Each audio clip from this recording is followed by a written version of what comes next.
This week, we'll find out if a wild child can ride a dino better than Jack Tenrec on an all-new episode of the Superhero Show.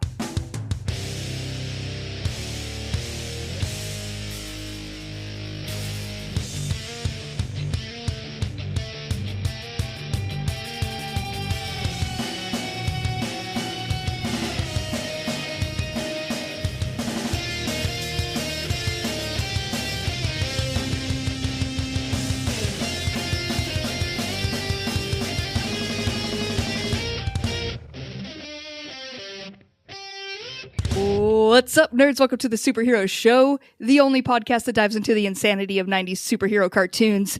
This season, we are going through Cadillacs and Dinosaurs. The people are loving it. We are loving it. Mike's loving it.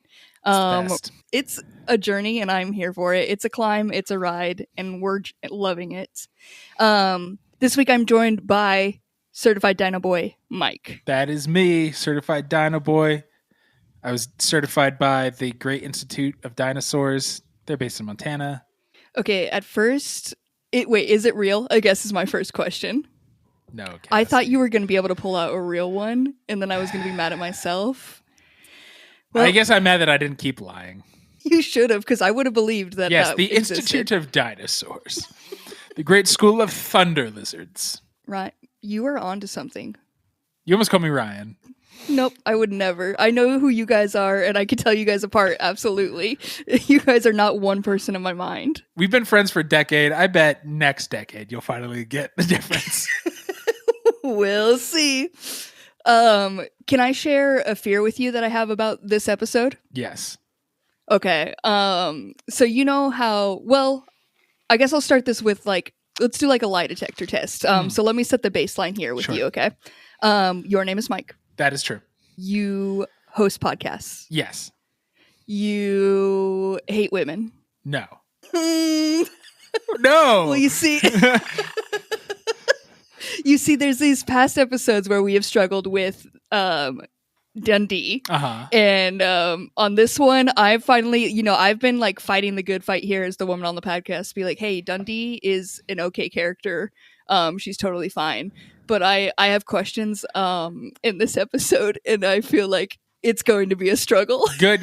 I don't hate women. I think Hannah Dundee is a bad one. Okay, sure. No, for everyone, Mike doesn't hate women. He is a good guy. Should I say that a little bit more believingly? Yeah, I just, it's still more believable than if I said it, so. Yeah, so. No, Mike is a good guy. Dundee is, I think I've just come around and realized maybe what you were seeing earlier than me, and it took Wild Child. She's supposed to be the smartest person on the show, and she just isn't. It's frustrating. Yeah, yeah.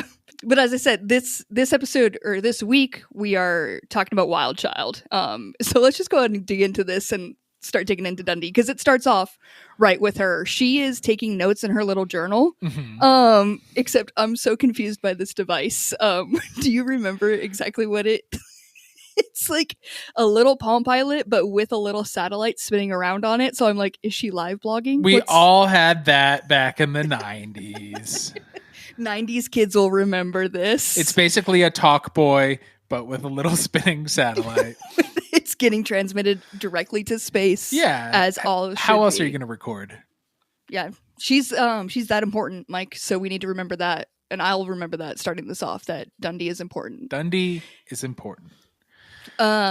She's talking about, I don't know, they're just going on a little mission, and she's not very excited for it, I would say. She's feeling a little isolated and alone. I'll quote, "The city makes me feel like a stranger that no one wants to know. Maybe including Jack." So she's kind of down in her feelings. You know what? That actually makes me feel really bad for my girl. Yeah. Maybe if she wasn't such a moron. I don't know what's happened between her and Jack, but they are not on the same page as soon as we start this episode. I wonder if it's a case of, how a lot of these shows aired out of order. Mm-hmm. And so it feels like we've gotten to a good point. I think the end of last episode, they were buds. And so they were fine. Or it's just old sitcom rules of at the start of every episode, they are once again at each other's throat. Yeah, it's one of those, and it seems to be like that's what's happening. But they're going on a whole mission. This is a big episode. I'm glad you are here for it because I feel like there was an exceptional amount of dinos in this one. We just get a flash of one of my faves while she's, moping. It's called an ankylosaur, and these are the guys who are like squat motherfuckers. They look like a tank. They're super hard-shelled, spiky. They have a big like rock-looking thing at the end of their tail. These guys rule, and it is tattooed on my left forearm. Is it really? Yeah. That's one of the boys on there? Yeah. Dang. I'm glad I didn't fully give you the floor to talk about exactly what these dinos were, so I'm so glad you jumped in. No, you named this dinosaur. Because I was like, oh, it flashes by so quick, there's no real reason to talk about it. Versus the inciting incident, like they're driving, there's a stampede of stegosaurs.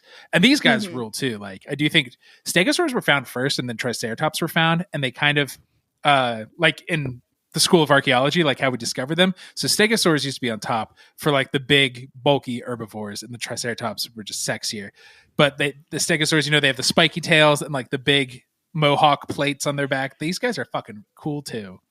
Yeah, they are all very cool. I know it's my job here to kind of dunk on you, but I honestly kind of want to let you like have a dinosaur podcast at this point because you know quite a bit more than I thought, more than names, and I am impressed. It's not just a joke. Yeah, I know you could listen and be like, this is a bit. He doesn't actually super into dinosaurs. Fools. I still read books about dinosaurs today, and not like fantasy books, like science books. Yeah, they really hooked us because they brought out all the cool boys. Yeah.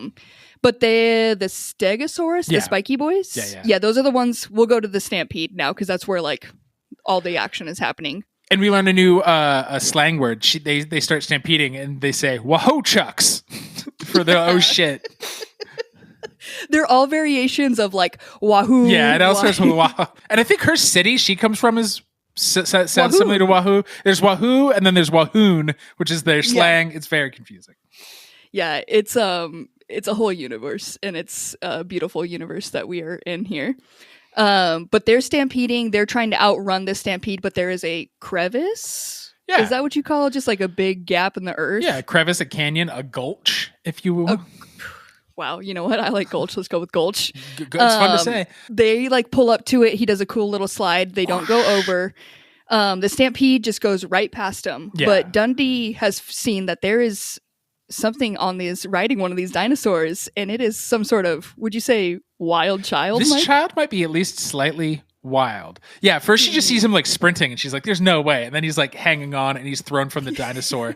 And then she's like, when they do like the hard skid, and she tells Jack, and he's like, stay out of this, Hannah. He's a wild child. So that means Jack and other people, this is a known thing. Sometimes there's wild childs, and you don't fuck with them. Who knows why? Are they rabid?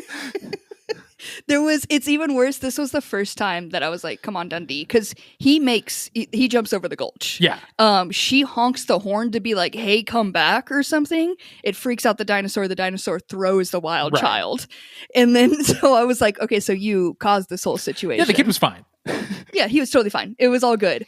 But yes, Jack very much establishes that one is the wild child. We just let him be with the dinos. Yeah. So I don't know. At this point, we don't know if there's more, if it's a one exception. We don't know what's going on. So Jack continues on with his mission. Dundee is not happy about it, but they meet up with their mechanic, who I'm blanking on his name. Mustafa. Should have it pulled up. Mustafa. Yeah. Jack greets him with the wildest handshake I've ever seen. It's just kind of a handshake up top and a handshake down low, and they kind of just both do this with both hands at once. Is that what it was? Yeah. Nice. Yeah. It's not a hug. It's like when somebody's going for a hug and you don't want to hug them, so you do that. I might start incorporating this in my life. I'll see how it goes. See if I can get anybody on board. So they decide. We find out what the mission is. There's been an injured. Do you know this type of dinosaur? A sandrak is what they call it, and I believe it's a allosaur. I want to say, which is like a smaller carnivorous guy, like smaller than a T-Rex. Is that? There's not two versions of the long neck boys, right? Allosaur is just the long neck boy. Oh, this is okay. So no, I need a key of what they say and what they call, because this is a brachiosaur. Never mind. This is not what I was thinking of.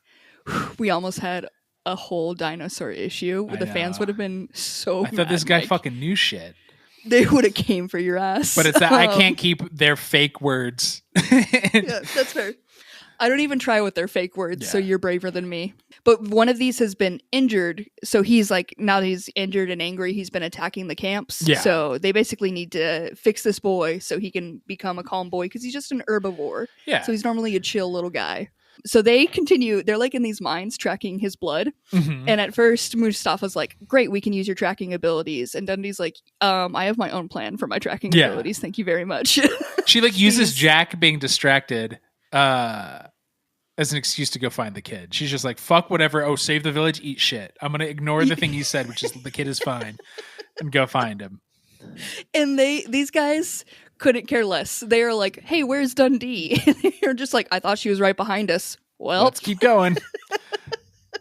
So then we cut to Dundee's mission of finding this wild child. She's continuing her journal, as she must. Good. She finds the kid, and he's like down off of a cliff a little bit. Yeah, one of those, like, there's a cliff and then there's like another level. Ledge. A ledge, Yeah. thank you. Yeah, a little ledge. And a pterodactyl is like attacking him. I'm sorry, Mike. Do you mean Zeke? A Zeke, yes. This is the one dinosaur name I can remember of their terms. Is it because it was like a cousin's name growing up? You feel like somebody who in your family was named Zeke once. It was my dog. My childhood dog was Zeke. So. That's better than human. Zeke's. Human. Well, my future child will be named Zeke. Of course, so named after your careful. dog. In his honor. It's an absolute honor. So yeah, he's circling, and this is, I don't know, in dinosaur fact land, he's circling like the Zeke is circling like he's a vulture about to like eat this child. Yeah. And is that their role back in the day? They probably ate small things. So yeah, it makes sense. Why not? Okay. The child's not close to death. No, but he's child tiny is- and he's stuck. So Yeah. Okay. So Dundee takes this moment to like save the day. She tries whipping the Zeke with a vine. Well, yeah, first she shoots him with a crossbow and that does not work. Yeah. But the vine does. The vine whipping him away does work. Well, the crossbow, Mike, and she lets everyone know, first one's a warning shot. Yeah. So Animals understand warning shots. it goes totally fine. Yeah, she bats him off with a vine eventually. The boy she's like, goes down towards the boy. He starts to fall off a cliff for some reason. She catches him. We have the dramatic moment of her holding the boy hanging off the ledge. What's going to happen? What's gonna happen? She just pulls him right up. It's all good. It's all fine. And I think that's where we then cut back to We see the lizard man watching from afar, like the mystical lizard man with the hood. yes, he's just watching it all play out. Yeah. Because that's all he can do It's at boring this point. out there. Yeah. Then we cut back to Jack. Jack is looking for the dinosaur, and he's like luring him out with like oranges. Yeah, chucking oranges at it. It's fucking Yeah. weird. And then he like drives through its legs. Yeah. So this thing is mean- massive. I would too. If you had the opportunity to take a caddy between a dinosaur, you've got to do it. I just think it's so big that are oranges even on its radar? Right. He does have crates and crates of oranges, which it like the backseat of the caddy full of oranges. So maybe it did take all of those to catch its attention, but he is just throwing one at a time, like it's gonna get him. Mhm. He does eventually lure him in between two little trees, so Sure. he's like kind of like trapped, and he was gonna heal him, but that's when the Griff appears. Yes. And he heals the dino himself. Jack doesn't have to do anything, but he's like, look, now that I've done this favor for you, I need you to go get your girl because she is causing issues. Yeah, she's fucking with our kid, even though we have seen the kid in danger for very little reason. So, but he's like, nope. If she touches him, her smell's gonna get all over him, and then its mom isn't gonna want him back. That's classic rules. Classic baby bird rules. We then cut to Dundee is on a boat with the kid because she's got to get him back to her apartment. I think Yeah. is her plan at this point. And then the poachers are on land and they're watching, so they see this kid and her. I guess they're just sort of always looking out what's going on in the ocean with binoculars. What? How fortuitous. That they just happen to be. We've Yeah. yet to see them care about the ocean, but today they cared about that ocean. And what piques their interest more is I think the boat starts to get attacked by like a sea dino. Yes, Dude, yes, and it looks just like Reptar from Rugrats. This is By a for reptar. everyone. And the kid like talks to it or like telepaths. Like the kid makes it go away with his brain. And Yeah, Hammer he just makes is some like, he makes some weird little noises. First of all, this kid only makes noises. Yeah. He either sounds like a baby when he's in danger. He's a wild child. So it's either just like scared little noises, or he does like this weird little chirpy thing to talk to dinosaurs. I'm into the chirpy thing. The little baby sounds confusing. But yeah, babies are awful. Babies are just the worst. But yes, so they see him being able to control dinosaurs basically. So he's like, I gotta have this kid now because I can get him to lead all dinosaurs into my traps. So he sees a gold mine in this kid. We then go to Dundee now has the boy in her apartment. Right. And she also has shown him like to calm him down when they were on the boat. She like showed him a sheriff's star and then took it back. She didn't give it to him. She's like, look at this. She was like, look, I have this little toy. I don't know what it is, but it's pretty cool, right? It was given to me. I'll hang on to it for now. Thank you so much. You just look with your eyes. You don't need to touch it. And then when they're at the apartment, Jack shows up and like, Jack is a confusing character as well because he comes in with some line about how she like never calls her rights. Like he knows he's in some type of sitcom thing. Like I just don't understand Jack as well. Yeah, I don't know if the writers understand Jack. He is not like one person, a unified person. You know, hey, what does he need to do in this scene? This is how he'll act. So he's like, hey, we got to get the boys back to the Griffs. Basically, they'll talk to you. Let's go talk. They're willing to meet with you basically to explain the situation. We'll go talk to them. Which is totally fine. I guess she doesn't know the poachers are after them at this point, but how could what a convenient time to just leave a wild child on your couch while you go talk to a mystical being.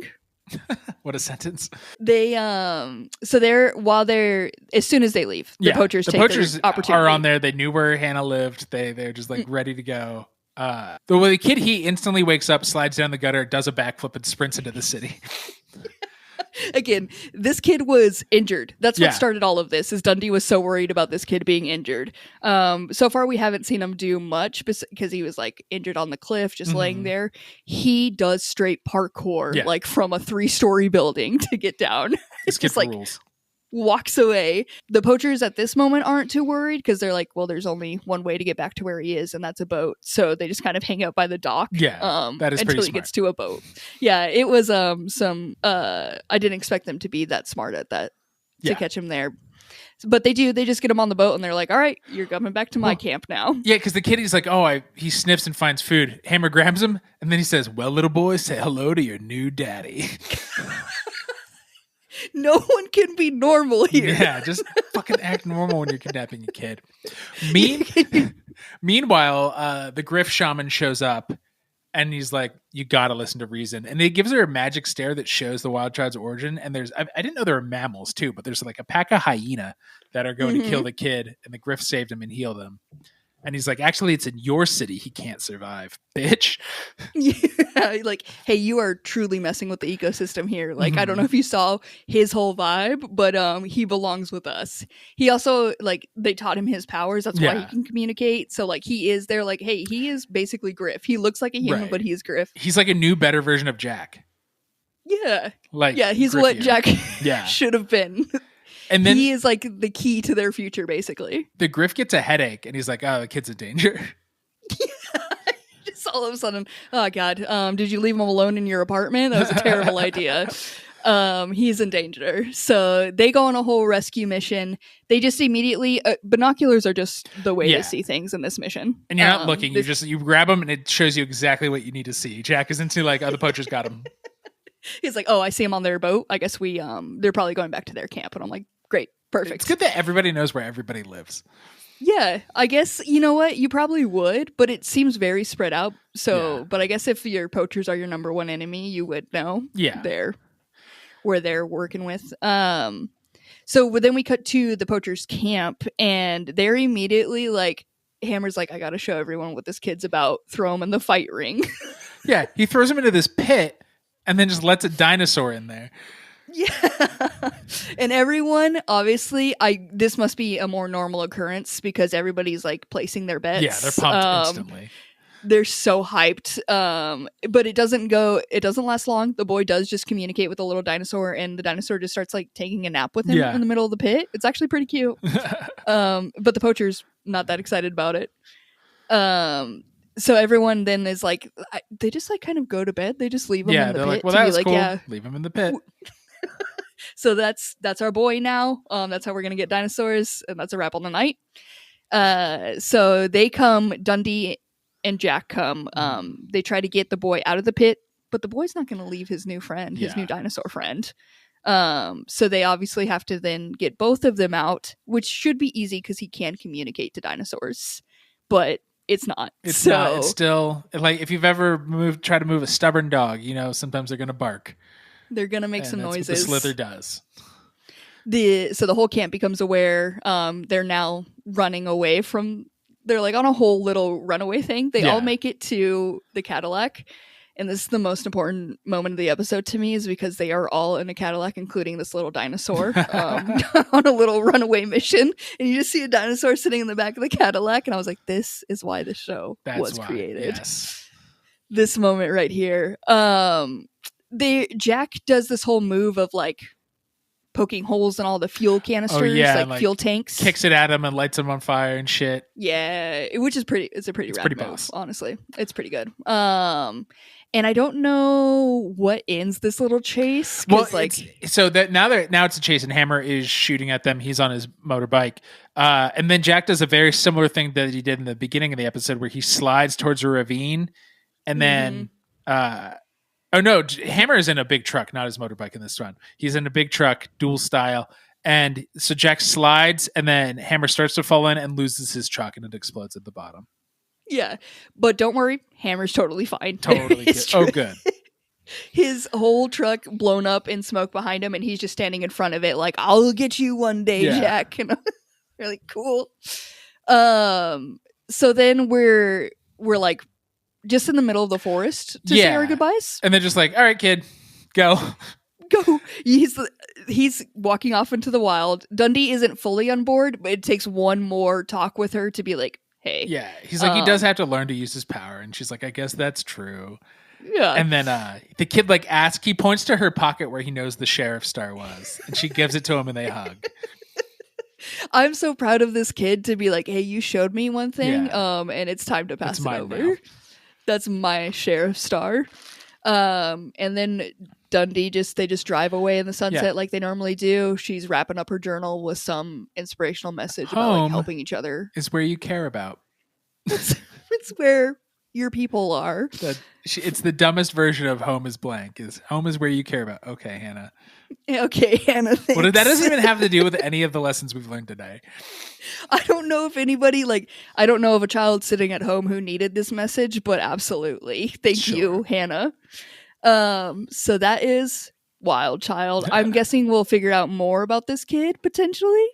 We'll see. Yeah. Who could say? Let's go to our awards now that are called the Dundees in honor of our girl, who we love here. And the Dundee Awards are, of course, presented by cybersprout.net. If you're wanting to build a website, that's the Italian pronunciation. If you're Italian and you just can't wait to make a website, cybersprout.net are your friends. They're going to help you build a beautiful website. If you want to use their drag and drop tools, they got those there for you. But they also have design experts who can handle that for you. It's top-notch security, top-notch boys. Cybersprout.net, go over there. Top-notch boys. Top-notch boys. Our first award, Mike, is Yeet of the Week. What do you got for it? I do think it's when because Hannah does the horn that the kid gets yeeted off the dinosaur. Yeah, it's absolutely this moment because it's a perfect yeet. The arc of it, everything is just a full yeet, and it's one like we've never seen before. He just gets thrown off a dinosaur, so it's a beautiful yeet. It's perfect. That's gonna be 400 points to you, Mike. Shit, because you matched me and there's no one else here to take that from you. So yes, our next one is Dynamite, which is best dino moment. What stood out to you? Look, there are a lot of good dino moments where dinosaurs are doing cool things, but we again did see a quick flash of an ankylosaur in the beginning. So it's just an ankylosaur chilling out on the veranda. Is that's the little the Rocky boy? Yeah, the one with the rock tail? Exactly. Yeah, those ones are really cool. But wasn't he trying to take like the eggs of like some Oh yeah, he was being birdie? a prick. But he is also a dino, so what are they gonna do? You gotta eat. Dinos gotta eat, dude. Macchia vate or whatever, you know what I'm yes. saying? Macchia vate, the machinery of life. Absolutely. That is a really cool moment because it is a cool dino, but I feel like you forgot when there is a little dinosaur riding in a Cadillac. I did forget that. And I forgot that you award points here. So obviously the cool dinosaur, but again, one was in a Cadillac. So I don't know. 800 points to me sounds about right. I put 8,000, so I guess there's no going back now. Oh. And I got 400, which seemed big, but you just got 8,000. Okay, I could get this. I could take this back. This is you got it in the bag. Don't worry. Our next one is the future. It's just like us 2025 comparison. Sometimes somebody gets a hold of technology and just says asinine bullshit into the airwaves for other people to listen to, and none of it matters. It's a podcast, and it's also what Hannah Dundee is doing here. Yeah. I was like hating on my girl. I was like, girl, who needs this? But then I was like, who needs what I do? Wait, that's all what the we time? do. Wait. Should we end with a little lesson, just like home is where you care about? We need to... Sometimes when you hate a character on screen, it's because you see yourself in them. Mirrors. Mirrors. We love women, and they are us, is I guess the real message here. I feel like that's a really strong one because I put, there's just always going to be little animal fight rings. You think that's a specifically 2025 thing? I think that'll continue on till the end of time. When we see movies in the future, there's always a fight ring. Yeah, fight rings are the one thing that remain in this world. Should throw kids in. I want to see like it's cockfighting. Throw a 5-year-old in there. See what happens. This is the new thing to do. Throw some child in there. Yeah.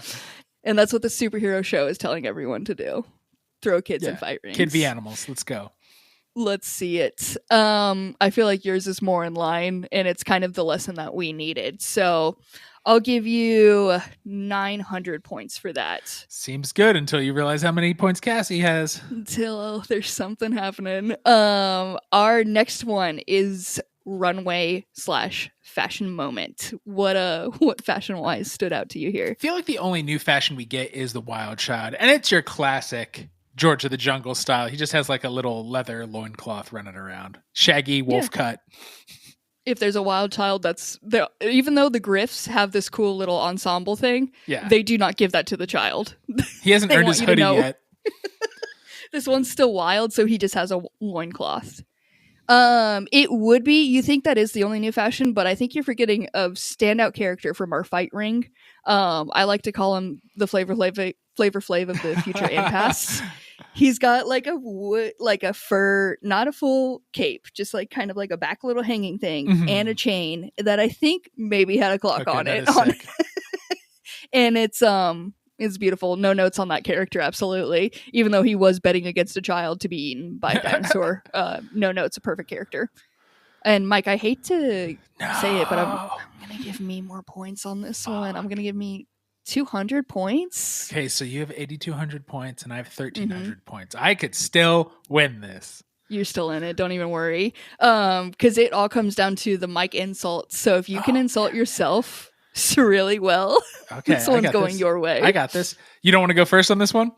I'll go first. Sometimes there is just this little wild child out in the land who should be left there and left alone and not brought in.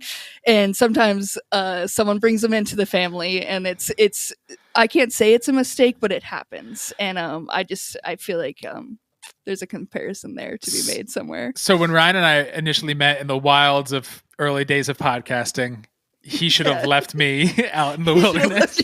Out in the cold podcast lands.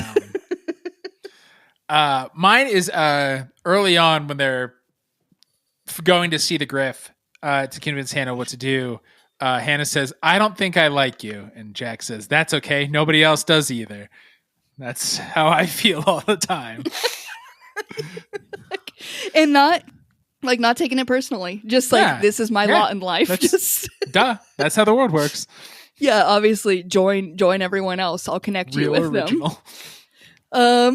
Mike, that's pretty strong. And it also, I'm just proud of you for seeing it and knowing it, and staying true to yourself. So I'll give you, I can't do math, so let's say 5,000. Where does that get you? I mean, that's fine. It does bring me to 6,300, and you still have 8,200. But you're the winner. You know what, Mike? It feels good, even though I gave myself those points. You earned them. I earned them. I put the work in, and I've earned this. So thank you so much, everyone. It feels good to be the Dino Boy and take it from the certified Dino Boy. God, what a good episode. I hate to end it, but I have to. You should be checking out our website. It's popfilter.co. Cybersprout.net helped us build it, so go check it out.